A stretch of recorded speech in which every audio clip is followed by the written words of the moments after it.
Ladies and gentlemen, tonight I have a privilege to bring to you Rod G, the celebrity, my homie, my friend, my brother, my roommate, my coworker. So many hats that we had to wear our own hats tonight.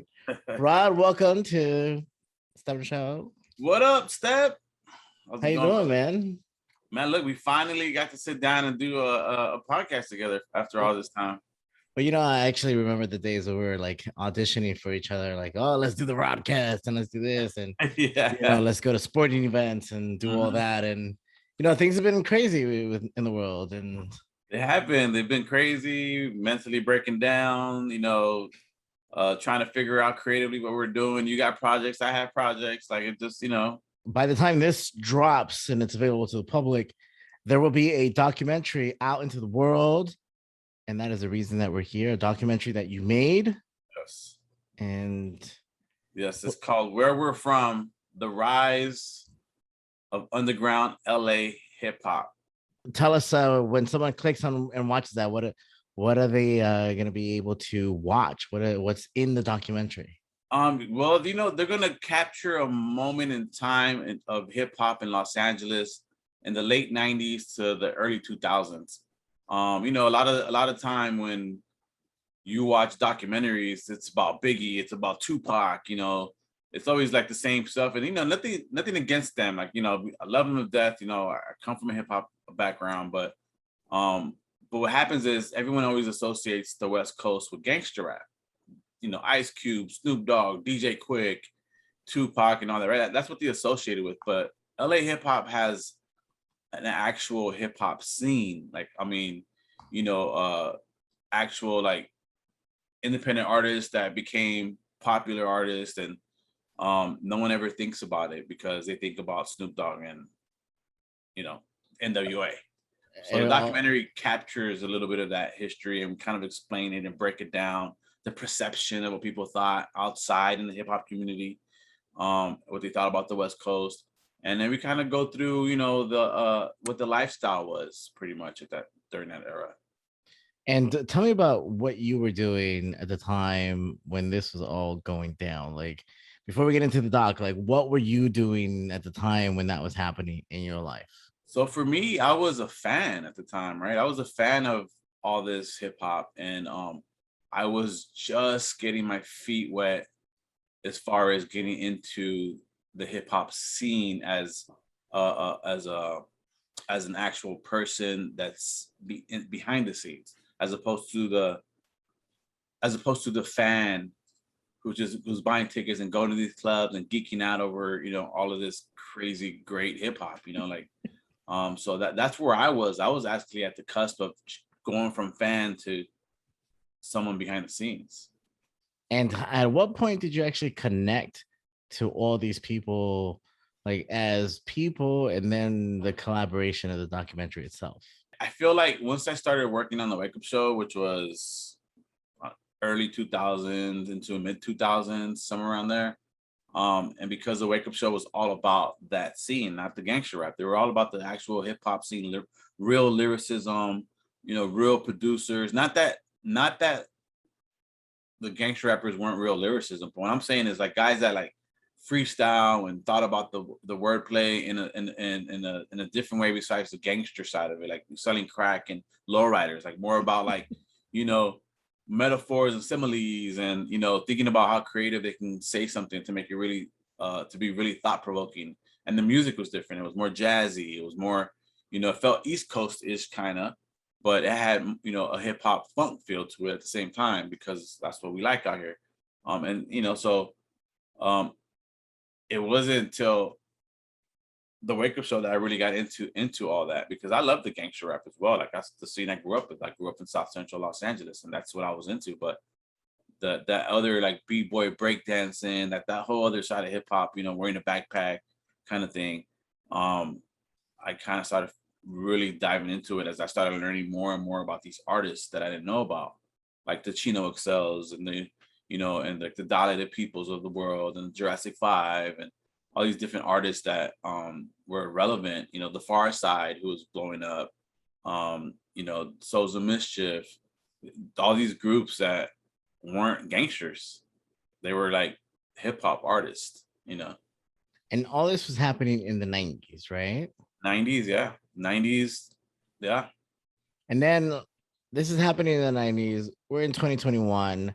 Now you have this documentary that's dropping at midnight. And by the time people hear this podcast episode, the documentary will be available. Where can people see the documentary? So anywhere VOD, so anywhere, any digital platform you normally would rent a movie from. So if it's Redbox, if it's Apple, Amazon, Vudu, Plex, Google, like, you know, wherever you would normally stream something to rent, Amazon, you know, that's where it'll be available. It'll be available on all the platforms. So Oh my God, that's so exciting. That's so exciting. And from the 90s to now, like, how did you actually connect into the producing the documentary when you were like, hey, I'm connected to all these friends of mine. Let's do this. How did that come about for you? well, a buddy of mine, DJ Bonds, I've always known because we all have mutual friends and we've all been in the same scenes together. So you know, social media, he posted up a trailer, an early trailer, like way back when, like over 5 years ago. And I looked at the trailer and I was like, oh my God, like I remember all this. Like I thought I was the only person really documenting a lot of stuff because of the Wake Up Show, but there was a gang of other people that were doing the same. And so when I seen this, it was I think it was DJ Revolution's wife birthday party. We were at a place in downtown, and Bond showed up.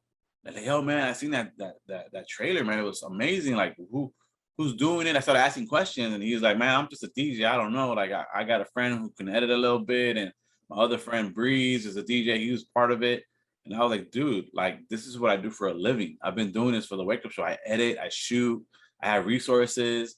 Like, bro, like if you don't have anybody that's doing this, like how far along are you with the doc? He's like, this the trailer, that was it. And I was Oh, like, so oh, by this point you were already a fan, but you were already also working in show business as well. I'm already, I was already working at NBC, MTV, you know, Warner Brothers. Like I was already, you know, been in the entertainment industry on the television side of things for years at this point. 'Cause I started in television like back in 2004 or 2005, somewhere around there. So I had already been doing that, and I was doing the music side of stuff at the same time, but I was doing the video production and editing for hip hop for the Wake Up Show for all those years already. Damn, man, so exciting. And so you're connecting with Bonds, and then how did that relationship start? And like what was your first experiences in the documentary production itself? Well, you know, right away I told Bonds, like, dude, let me see what you have. And he already had like 50 or 60 interviews in the bank. And I was like, oh my gosh, you Wow. already got all these interviews and they look good. So like he had put together a Kickstarter campaign and he hired a cinematographer that was decent with his camera work. And so he had some stuff that looked good already. And I was like, oh my gosh. And he already had some named people that he had interviewed. And I was like, oh, you already have stuff? And then as we started talking, so I was like, yo, so what's the documentary about? They hadn't developed a story for it yet. Not like how we know in the Mm. entertainment industry where you have to structure something. They didn't have that experience yet. So this So is this is not a documentary that a network ordered from you. This is just like you guys are harvesting footage and just collecting it as you go. right. And And that was the other thing. what I did you was think when you finally opened up all these interviews and all these footage that you had lived, and now you're able to work with it? How did that feel? What was the impact for you like? for me, it was just like, oh, I have to be involved. Like I have to be part of this. I don't care if I get paid or not. Like I need to be part of this history because I was part of that history. And I had already been doing hip hop video editing and shooting and producing stuff already. Like I already been doing it. And I was like, this is like the perfect storm. If you know, and here's these guys that are DJs that never did it before. And they had some people that they were talking to that were mentors in the business that were helping them out, but they didn't have anyone that was going to sit there and grind it out every day with them. And so Right. it was like a match made in heaven. I was like, dude, let's do it. And the funny part is that when I first talked to him the first time, the Bonds and Breeze, I told him, hey, just so you know, for this to be a great documentary, it's going to take us like 5 years to do. They'll tell you. I told them this back then. And they were looking at me like, we already have 50 interviews in. We've been doing this every day. We're knocking it out. Like, and I told them, no, it's going to take about 5 years. And we have over 100 interviews total. So we doubled the amount of interviews since then. Oh my god, And I remember this was like a titanic effort for y'all. Like you kept working on this. It's like you guys were like Werner Herzog and all that, like just working like half a decade. for sure, right? But they didn't realize that was the case. But me having experience in doing it, knowing like there was no budget, there was no team, it was just a couple DJs and me and a couple other people they had that were helping them out. And I was like, this is gonna take a while, man. This is gonna take a long time to do, you know. And then when we're done, it's still gonna take a while to get it out there. Oh my goodness. I remember when I first saw the film on the big screen, I was really excited because I had known you'd been working on this and I'd seen little clips here and there. And when I saw the film for the first time in the theater with friends, I was blown away because I had no idea that this even existed as a cultural fabric in Los Angeles. Right. Number one. Number two, I had no idea that you were a part of it. And number three, I didn't even know you were working on this. Really, like I was like, "Holy cow, this is amazing!" Like the depth and the experiences, like the wordsmiths that are in this documentary are incredible, and DJs are so eclectic. And when at that first screening, what was your reaction when you were sitting in the crowd with an audience and everybody was there? Well, for me, those moments for me are weird because at this point I've seen the movie 1,000 times, right? But for me, it's the anxiety. That's the only time I get anxiety. Is to sit there and be like, okay, there's 300 plus people in here. What's going to be the reaction? Those moments that are supposed to be funny, are they actually going to land? You know, are people going to get emotional? Or like all the things that I'm expecting from when I'm cutting this thing as an editor, as a producer, Mhm. you know, that's the part that's nerve wracking, and I get anxiety from like, man, how's it gonna be? So I almost didn't even want to be in the room. I'm sitting there sweating. I'm sitting there sweating. I'm like, oh my god, like is something gonna go wrong technically? Is the you know is it gonna get messed up? Is it gonna stop halfway? Is there gonna be a misspelling? Is there gonna be this? Is there gonna be that? Like it was But you're nerve wracking. QCing the whole film as you're watching it. I mean, we had before, but I mean, you're talking about a full feature, and then to top it off, this was 120 minutes. That first Wow. screening was 120 minutes. You're talking about a 2-hour full length like feature, you know. And so there was a lot more from what it is now, where it's 90 minutes now. We cut it because, you know, as we were trying to get a distribution deal, it's like 90 minutes has got to be it. 90 minutes has got to be it. So we had to cut a lot out. But that 120-minute sitting there watching it with 300 some plus people was really nerve wracking. And I was just thinking about like, oh man, it's just going to be pixelation. There's going to be pixels missing. There's going to be this, you know, all the stuff that no one cares about. But you know, me and you know, you would understand, you know, Of as a course. filmmaker. Yeah. And as you were nurturing this baby and you were like cultivating this documentary, what was some of the hardest challenges for you working on this movie? I think so. The hardest challenge was now I don't want to say teaching, but educating two DJs on how to produce a movie, right? How to produce a Hmm. movie, how the editing works, you know, because that's a skill set. Like people do that for a living. And so these guys came on to direct this thing and produce it with me. And they had mentors, but for me, the hardest part was to sit there with these guys on a day-to-day basis and be like, hey, like this is not gonna work. And they're like, well, I just need to see it. I go, but it's not gonna work. I have the experience, I know. And then we do it, and then it's like, oh, you're right. And I'm like, I know. And to have to go through that over and over and over, it was really hard. But that's something you get used to as an editor. But but for this, I felt like I was the guy coming in knowing what was going on. You know, Mm, like trust me with what I'm doing. So not that they didn't trust me, but it was just one of those things. And you right. know how some things Leap are of like, faith. yeah. And then plus also like, you know, when you watch a new building that's being built from the ground up, right? At first it feels like they're building the whole thing and it seems like it's moving because you can see the everything Right. being It looks like it's gonna collapse at any moment. but then once they're done with the exterior, then it seems like forever before it opens because they're doing all this stuff on the inside. That's right. But you don't see nothing changing anymore. So when the documentary was the same. I was like, look, we have the shell. Now we're going to work with the nuts and bolts. And it seemed like forever. So they're like, man, are we working on it? Are you doing anything? Like, yeah, I am. I'm working. Believe me, I'm doing this. I'm doing that. Like things take a long time. And so that part of it was also hard for them to see like, hey, like, like, okay, come over for a session so they can see like 2 minutes is going to take an hour to do, like, so yeah, it was one of those things that was kind of difficult. And on the flip side, what was like the most satisfactory experience where you're like, this right here, this moment is worth it? Like, what was that like The for you? first time we screened it in the theater after we were done, and the Oh, reaction that I got from, I'll tell you why, because majority of the audience were people that were in the documentary, artists, rappers, DJs, radio people, like people in the industry, the film industry. There was people in there from all walks of life that weren't just fans, but there were people that either lived it or were there. So when they all both. walked out and were like, "Oh my god!" Like the way you guys put this movie together, it didn't seem like something recycled or something I've seen before. It felt like something brand new. And for me, I was like, "Oh wow, that's amazing!" Because these are guys that lived it and they've seen thousands of documentaries in this vein. Right. And for them to come and say, So wow, you guys came in with a fresh perspective, and it was really like humbling to see. And you guys made this look like fabulous. Like it really felt great and satisfying. Like that was a moment when I was like, man, like we did it. Like it felt great. We made a movie.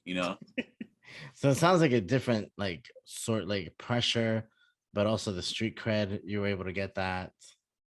It was a street cred, but it was like if I was editing and producing a biopic about your life and you never seen it or you never had any input, but I wrote Right. it. But I produced and edited something about your life. Like then I got to present it to you to watch it for the first time, and then you come out and you're like, oh my god, you captured how did you do that? You captured my life in this movie. I'm like that was amazing. Then that's like the best feeling. You Yeah. know, the last thing you want to do is like, man, whose movie biopic is that about? Like that wasn't about me. This is about me. Like I don't remember. Like that would have been horrible. And without giving any spoilers away, what are some of the things what are some of the highlights that people can see in this documentary? There's a whole discussion about a rap battle with Fife Dog from Tribe Called Quest. There's another battle with this one of these freestyle kings of LA named Otherwise, who battled Eminem. And so these are two epic battles that people didn't really know about, but unless you were in the industry, you kind of heard about it or knew about it. So these two things are in there that are epic. And then also just the So viewers will have to go watch the documentary to see the outcome of those rap battles. and how it went down and what happened and all that. Like, yeah, for sure. So I mean, those things for sure. And then I mean, there's multiple stories within the documentary that we're documenting about the scene during that time. And I just think the performances that are in there that we have, that they captured some great performances and great shows. All old footage from back then, like all that stuff is amazing. And what would you say is your favorite part of the film, or like favorite artist you guys worked with? Oh man, I mean, I don't know. That's hard, man. That's asking me like what's my favorite record back there. Like these are stories that we put together, and all of them are great in their own way. Nice, nice. So now I the go I ahead. think actually I think the fact that we're able to hopefully change the perspective of what people think about West Coast hip hop not being gangster. I think maybe people realizing like, man, we had more than just gangster rap out here. One of the things that really resonated with me was the chutzpah that the creators of this had, because like you guys had to go from venue to venue, so there was a lot of resistance there and a lot of innovation as well from jumping to venues. But every time like you jump venues, it seemed to grow and grow even more to the point Yeah, where it's become legendary. yeah, with Bonds and Breeze and Silos, another DJ that was there, what they were able to accomplish starting from a weekly club that held maybe like 100 people at the most, um, from a real divey like place, you know, in on Melrose, Normandy, like in Hollywood, you know, like to be able to go from that to a festival, a all day hip hop festival, and Right. And a theater in between. yeah, and every venue between that got bigger, right? But to be able to go from that to a Coachella type festival is amazing. Yeah. And now that you've locked the documentary and it's done, what was the journey to take it to market, to like get it into the marketplace? What was It, that? it What was just that as hard, like? just as hard as just as hard as putting it together. I mean, people look at it and think, oh, this is a niche type documentary. There's only going to be a small market for it. We've already have hip hop evolution. We already have this. We already have that. Like, you know, it's just another hip hop story. You know, I think that's the hardest part of it. And going to film festivals and then saying, no, that's okay. Like, you know, that kind of like Mm. is defeating a little bit, you know.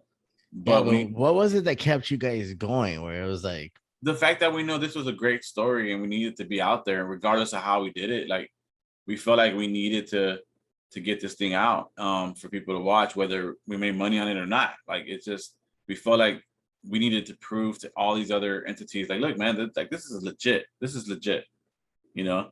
Um, for you know, and then to put it out, and then like today to get an article and a video on Yahoo that says check out the top things to watch this week, and we're number two.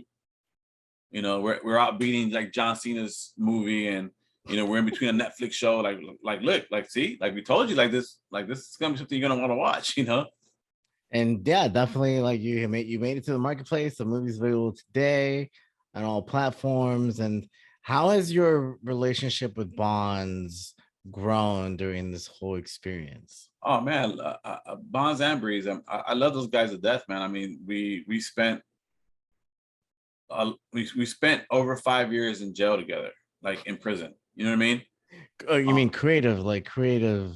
yeah, like you know, like being in at the penitentiary, we're sharing a cell. Like we shared over 5 years of our life together on this thing, late nights and you know early mornings and just you know around the clock, you know, around working hours. He was working a job, I had a job, you know, so to be able to you know sacrifice family time and stuff like that and you know and do these things together, it built a great relationship. And you know during the time I'm learning how to DJ because I'm so you know amped up about this whole thing that I've been doing. And during the pandemic I got the opportunity to learn, and for them to be able to be like, oh man, that's cool, and you know you're doing good. And you know him letting me open up at a club for him, you know, Nice. to DJ for real, like our relationship grew.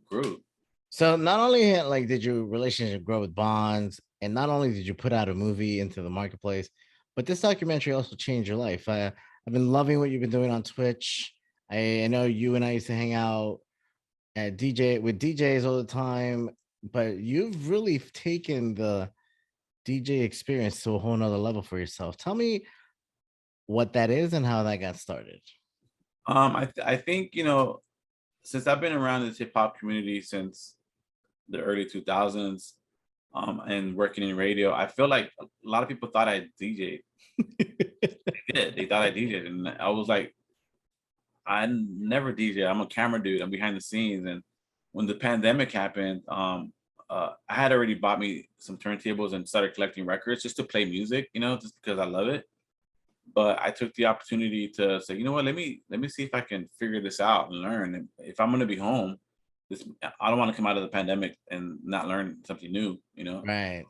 So I figured let me try something out and figure it out. And I still don't consider myself a DJ, just because I have such a huge respect for the guys that do it for real for a living, and the skill set that they have. I'm still learning.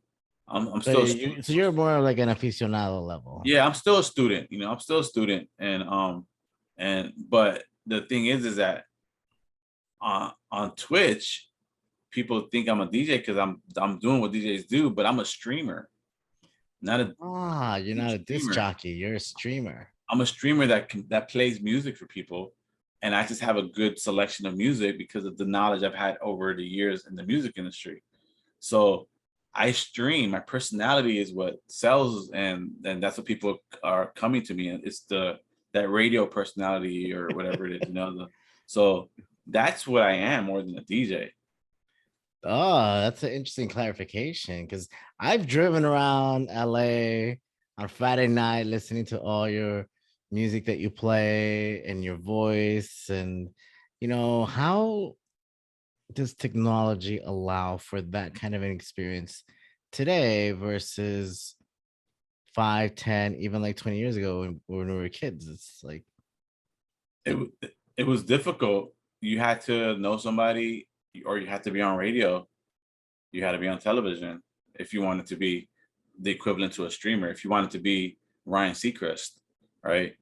Like you needed to have that personality on the radio, and there's Big Brother or the big companies that say, "Hey, yeah, you're the guy. You're the voice we want." So there was somebody you had to answer to, and there was a lot of people you were competing against. With the technology today, you don't have to wait for anybody. You can just do it yourself, whether it's one person watching you or if you got 150 people watching you. Like it doesn't matter. As long as you do the same thing, like, and you keep doing it consistently, like eventually it'll just grow. And that's what happened with Twitch. I started off with 2, 3 people, and now I'm averaging 60 to 100. and what's like the magic pixie dust there? Is it the discipline, the experience, or the talent? It's Like, the consistency. It's the people know I'm going to be there at the certain time. mm.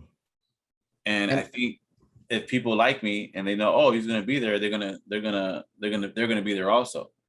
right.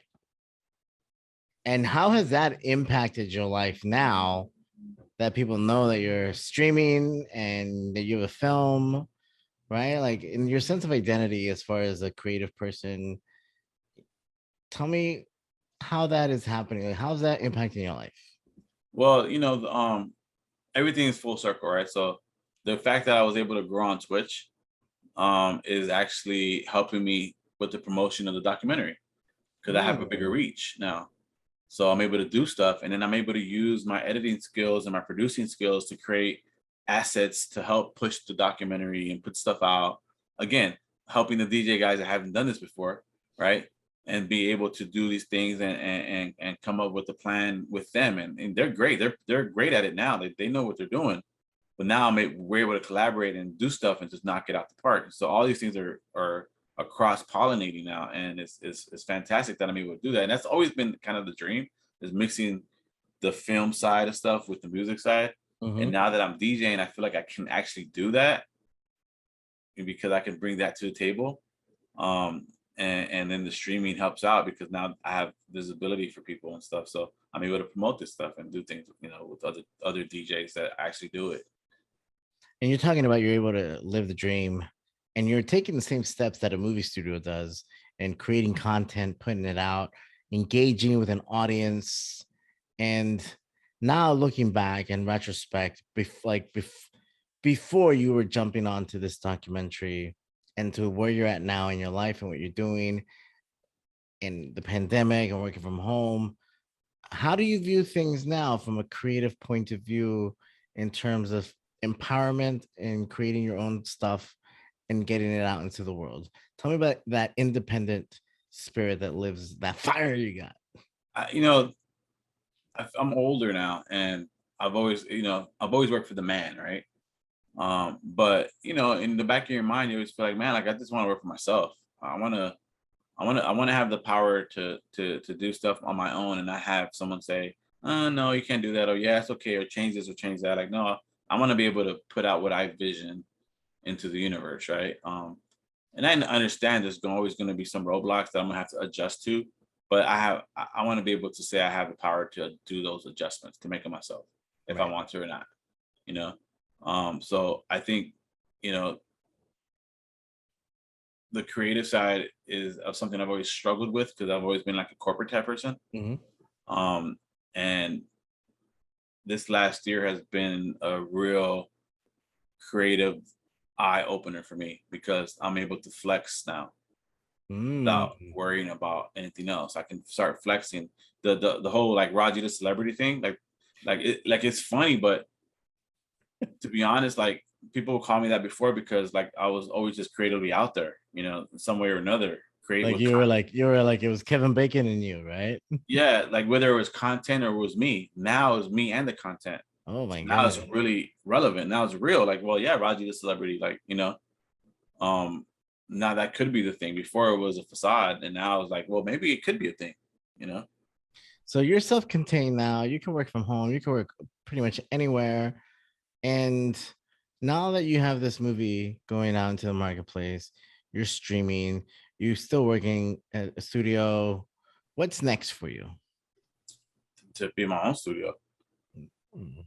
To be my own studio and still be able to play music and learn the DJ craft and get better at it. Like for me, those two things will elevate me creatively and put me in a better headspace that where I'm at now. Like I'm happy. I'm doing the dream job of many people, but those dreams change and they expand and they grow. And I feel like, my dreams keep getting wider because I feel like now more things are tangible than they were before. Usually a dream is like one thing, like I want to be a singer, you know, and then you Right. accomplish the dream, like, okay, and I did it. Now what?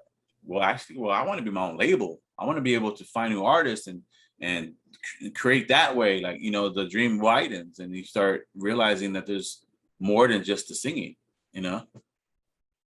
And I know you have a family, you're married, you have children, and as they're growing and watching you work and they're watching you do your own things, how do you feel? How is it? Why is that important to set that example for your family? I would, especially for my kids, like they're girls, and I want them to know that there aren't any limitations to whatever you want to do. Just knowing that, like, you can do whatever you want, it doesn't matter, and you could fail at it too. It doesn't matter. You can just. I want them to be able to understand that those things, whatever it is, if my daughter says, I want to work in NASA or I want to be the president, like she'll say things like that jokingly, but I'd be like, oh, that's awesome, man. I can't wait to get on the shuttle with you. You can give me a ride to the moon, you know? Or, Right. oh, you're gonna be a president? Oh, cool. I want to come DJ your inauguration, like, you know what I mean? Like, I wanted to make it seem like, yeah, that's like perfectly fine, like that's not out of this world, literally, like you can go out of this world if you want. Nice. And I we're going a little Benjamin Button, a little backwards into this conversation tonight. I know that my personal experience with you, I've had the good fortune to be able to grow with you as a collaborative person. And I know I cut one of the trailers to the documentary and You uh, did. You kept the long trailer for us. That's been out there. Yeah, that helped. That helped with us getting it out. Yeah. and it was a great pleasure to be able to collaborate and help you guys get over the finish line, get it out into the world. And I know that you and I have a special bond because we're able to work professionally and personally. So I just want to congratulate you on your film, your documentary, your streaming, your Twitch, everything that you're doing. And I look up to you, and I just want to say congratulations, and Yeah. hopefully this helps get people to watch the film. No, thank you. And and likewise, like I look up to you too, believe it or not. Like I do. Like you have a creative space about you that I look up to. The painting behind you is a perfect example. The podcast, the filming, the writing, the playing the piano or guitar. Like, you have this natural creative sense about you that I look up to, that like, man, like I want to be able to play the piano. I want to be able to draw something. Like I drew a painting, and like all inspired by things they do. I got a piano and you know what I mean? Like things like that you may not think, but those are things that inspire me Oh man. and makes me feel like I can do that too. Oh hell yeah. So I look forward to more of the things that you do, and definitely keep trucking along. And I look forward to what you're gonna do next. I mean, do you have any idea like what's percolating in your rod brain? Oh man, like honestly, like now that this movie is about to drop in like the next couple hours, I want to do more. I want to do more. I want to do bigger and better things. Like, Ava DuVernay is a perfect example. She put out a hip hop documentary, the Good Life documentary, and that set her career off. And now Ava DuVernay is bigger than the world. And I feel like we can do the same thing. Here's our hip hop documentary that we're putting out that's just like hers. And I feel like, man, here's a guy, here's a Mexican dude, and two a Filipino and a black dude. Like, man, we can put this together and we can come up with some great content, and we have the skill sets to do it. You mentioned earlier you grew up in South Central, and tell me about your personal journey. I know that you are an LA native. Is that correct? Yep, yep. LA. And I know you have a love of sports. And tell me a little bit about your experience in life in LA. Like, what does this city mean to you? The I'm a city. transplant, so I Yeah. want to know. Like, tell me about being an Angelino. I mean, that's another powerful thing about the documentary is that, the city is more than glitz and glamour. Like in the doc, that's what we say. It's more than the Hollywood scene that people think. People come out here and they see the Hollywood sign and they see Beverly Hills and they think, oh, that's what LA is. But growing up in LA and South Central, there's crime, there's the ghetto, there's the hood, there's gangsters and cholos and all these other things. There's poor people that just like anywhere else. And um it's sometimes difficult to get out of those things. That's why people leave other parts of the country to come here, because they feel like, oh, I'm going to get out of my ghetto or wherever I'm at, where there's no opportunity, and I'm going to go to LA because that's where the glitz and glamour is. They feel like this is where the opportunities are, but no, it's harder because things are way more expensive here. So it's a lot harder for us that live here that are broke, and then you basically have a 9 to 5 all the time. And if you're growing up broke, like there's no real way out Right. unless like you really like push hard and you try to prove yourself. And so growing up around lowriders and all that stuff, that was just a lifestyle, but it wasn't a rich lifestyle. It was just, that was a lifestyle in LA that people don't see and realize and think all it is gangsters. But like, no, there's a bunch of creative people out here that, you know, um, that are hardworking and can do the same thing that a lot of these other people are doing. But we just have to pay more because we live here. Right. And when people hear when you hear like, oh, people in LA are fake, like, how do you react to that? I know you have a lot of LA pride, so that's why I'm asking these questions. People that say that are talking about people that aren't from here. To That's the honest truth, because the people that are from here don't act nowhere as near as the things you see on television. All the red bottom shoes and the BBLs and all like the stuff that people get when they come out here because they're trying to fit into a world that they think is a magazine. You know what I mean? So they come out here thinking that that's what it is, and so people say, "Yeah, that's why people are fake out here." But if you look at the people that are from out here, it's nothing like that. It's nothing like that. It's totally different. Nice. Very good insight from you there. I want to do a little rapid fire in a different world that I feel like you and I also gel really well together. And I want to just move over into the sports world a little bit, do a little rapid fire there. Ah, And like, tell me about your relationship to sports in the city of LA. We'll start with American football. American football. Growing up, we had multiple football teams come and go between from the Rams to the Raiders, um, and now we have the Chargers and the Rams. And so for me, since I never really had a team like that in the 80s when I really started getting into football, the team at the top was the 49ers, and they're from Oh, yeah, Joe Montana. California. So naturally, I was like, I'm a Niner fan. I want to be on the winning team. They're from California too. I'm rooting for the Niners, and so I've been rooting for them ever since. Nice. I know. Yesterday I was watching the Raiders and the Rams together playing, and I was still rooting for the Raiders, even though they're both not LA native teams. I mean, the San Diego Chargers were the only native football LA team. They were here for one season and then they left, and now they're back. Yeah, And but yeah, so I'm down with 49ers. I know, Joe Montana, Steve Young, Jerry Rice, they did a lot over there. They put that football franchise on the map. So it's interesting that you cheer for them. California kid, it makes sense. What yeah. about hockey? What about hockey? For hockey, all I ever knew were the Kings. Oh yeah, man. Me too. Wayne Gretzky. He was like the man. The Wayne Gretzky, again, at the top of the food chain. We had the best hockey player, the Kings. I don't think there was any Anaheim Ducks at the time. I mean, it was just the Kings. So, so I'm a Kings fan.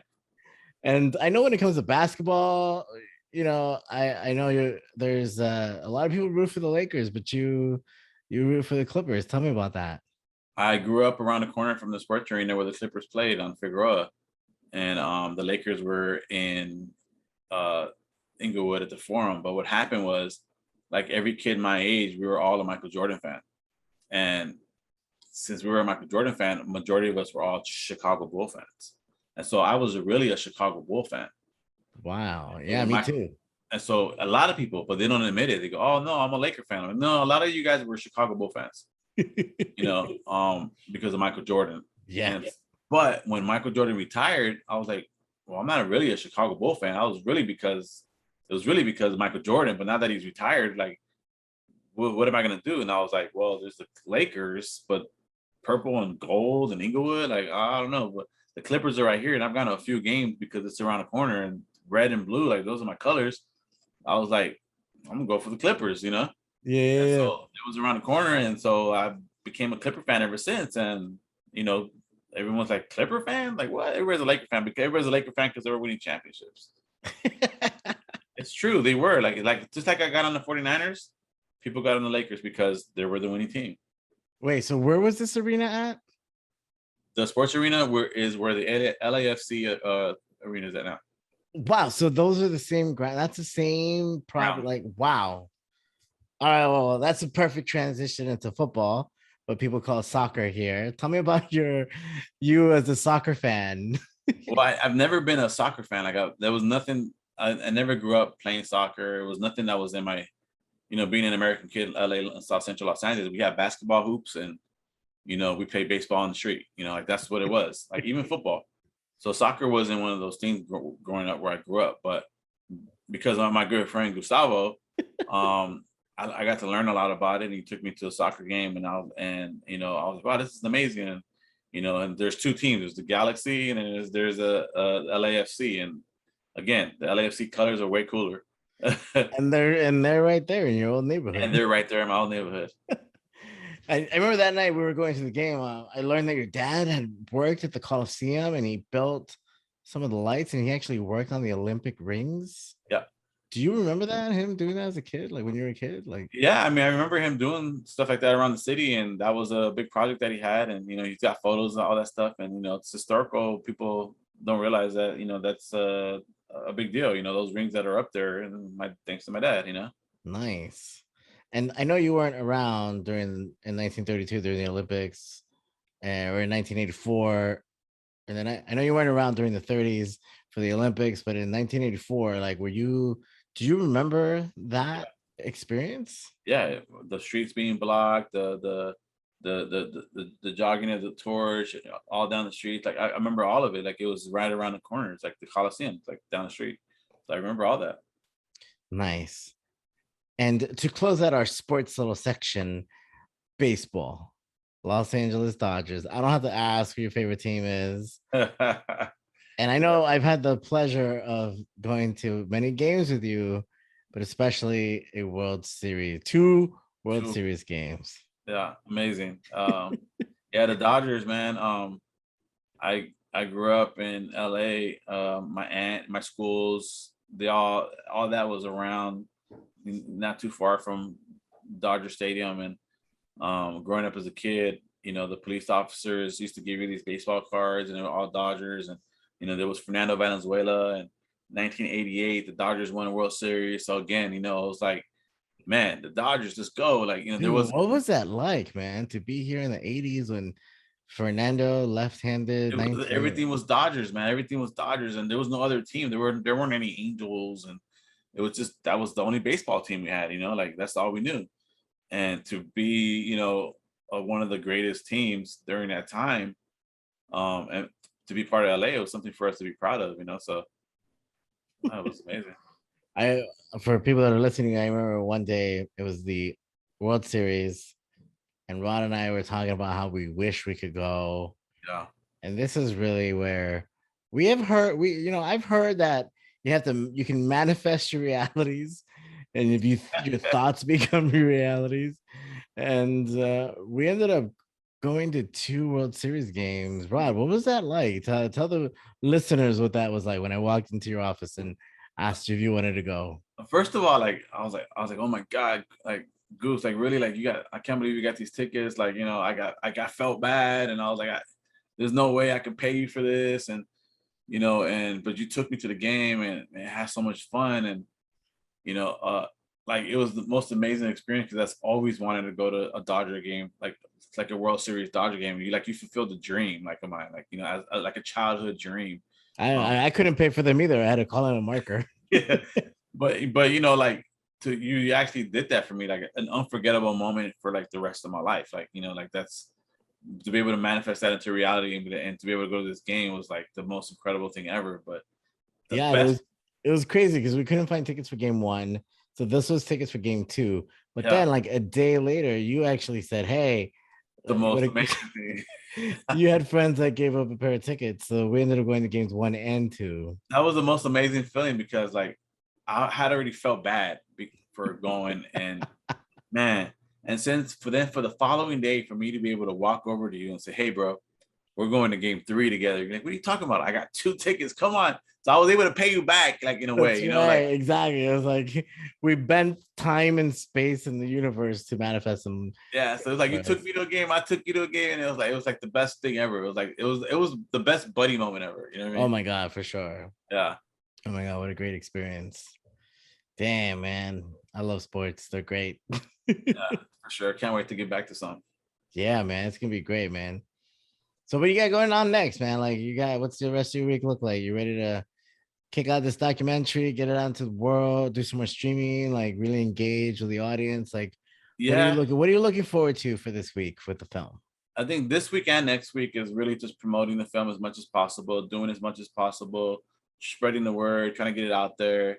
And really, to be honest, getting the feedback of people, like getting the feedback, good or bad, like what people think about the film. And, for people to see my name on the screen, like, oh my God, like I know that guy, my streamers that watch me, like to be able to watch something on TV, be like, oh my God, that's the streamer.